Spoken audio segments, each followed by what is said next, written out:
Who's caught a bass on a topwater before?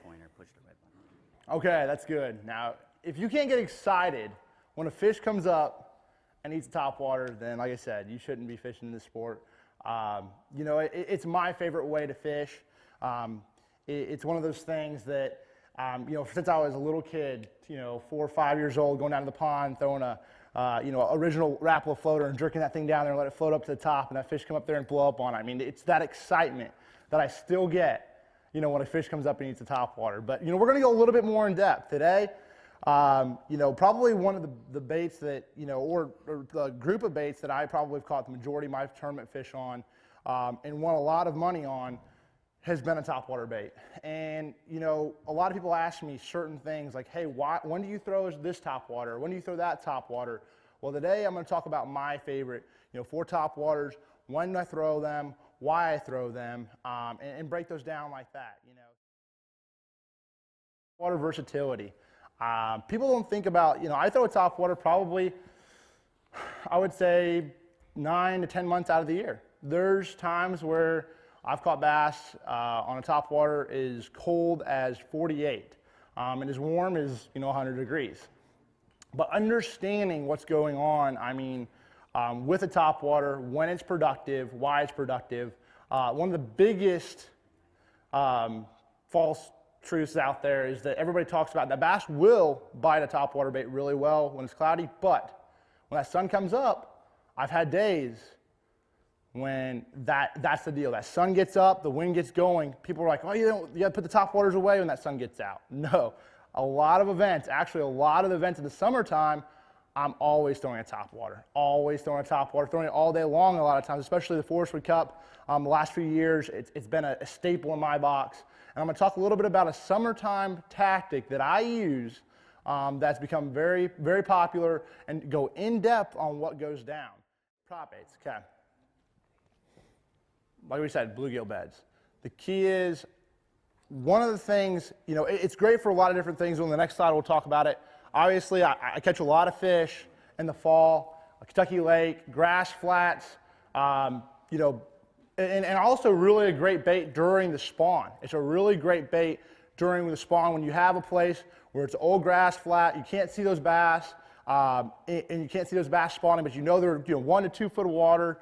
This is a great bait where, again, you're throwing that bait out there, you're twitching it, twitch, twitch, twitch, and you're allowing that bait to like move a lot of water, but at the same time, you're not moving far away from where that bait originally stayed. And the cool thing about this extra wrap prop, and I'm going to talk about it a little bit real quick.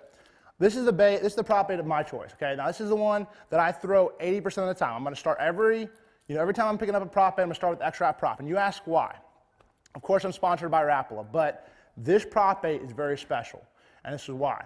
3 hooks. Anytime you have 3 hooks on a topwater bait, better hookup percentages. So when that fish comes up there and runs up there and slaps at your topwater bait or something, I mean, you're going to have a lot better chance of hooking that fish and getting it in. So if I can throw 3 hooks on a walking bait, on a prop bait, on any kind of treble hook bait or that topwater bait, I'm going to have 3 hooks on there. And that's one very big key with that extra wrap prop. You know, there's sometimes that they're going to want a little bit smaller prop bait. So downsizing can play a big role. But starting out with an extra wrap prop has always been really good for me. 90% of the time, I see so many people when I'm throwing a topwater bait out there, they throw it out there, and you jerk that thing down there, and you're jerk, jerk, jerk, cool, and bass blows up on it, and they set the hook, and they miss it. What did you do wrong there? See, this is the thing. These are really sharp hooks. So many people I see, they're trying to set the hook like a jig. It's not a jig bite. He didn't bite it, thump it, and he's swimming off with it. He blows up on it, you get excited. The way I set the hook, now this has helped me a lot in the years, and I used to do that. I mean, how many of us have gone there and lost that big fish or missed that big fish because you got too excited? Raise your hand. I've done it. Raise your hand. Come on. We've all done it, but the key is we got to you basically increase our hookup percentage. And the way I've done that with a lot of my treble hook baits, is paying attention to that. I hope you enjoyed the preview clip, and for more like that and the entire collection, subscribe to the Bass University TV. And if you want the tackle that you see on there, I want you to go to the Bass University Tackle Shop, powered by Tackle Warehouse, and click right here, and it's all at your fingertips. You want to become a better angler? You want to catch more and bigger bass at your local pond? Then check out Bass University TV for hardcore bass fishing information. Hey, I'm Pete Gluzek, And I'm Mike Iaconelli. and this is Bass University TV.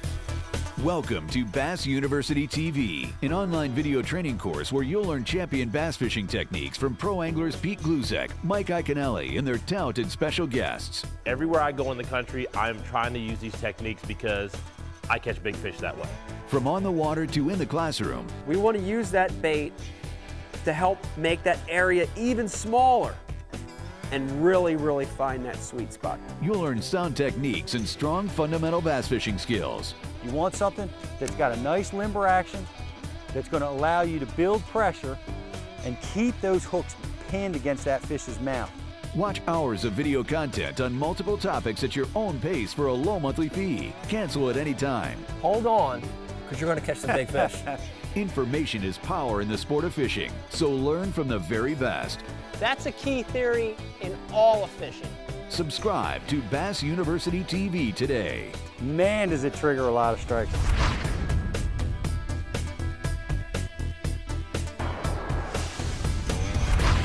Here's the part that you're not going to hear anywhere else. This is the Bass University TV exclusive.